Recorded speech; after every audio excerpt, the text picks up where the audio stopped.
Since may music, di ako makapag-play ng music dyan. Kaya minute ko siya. Yan. Titingin tayo ng mga sapatos. Actually, wala akong nabili dyan. Si Brandon meron. Siya yung nakabili dyan ng buy one, get one. So, yan. Mamahal. Hindi ko kaya.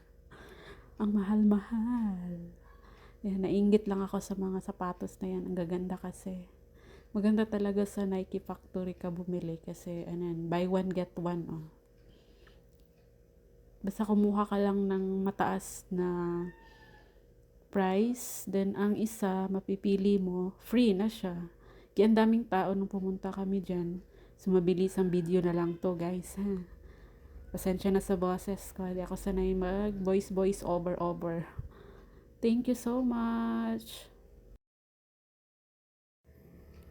Ayan, napili ni Brandon na sapatos. Hanggang tingin na lang ako kasi bago kami pumunta dyan sa Nike Factory, nakabili na si Brandon ang sapatos na para sa akin, yung Converse. So nagsisisi tuloy ako bakit ako nagpabili ng Converse, isa lang. Pero dito, may 3,000.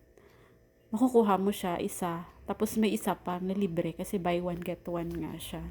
Sayang. So, ayan. Ang dami-daming magagandang sapatos. Pera na lang ang kulang. Ayan siya, oh. Nag-mute ako kasi grabe yung music. Mabilis ang ano yan, tour. So, ayan guys. Thank you for watching ha. I appreciate it. Thank you. Love.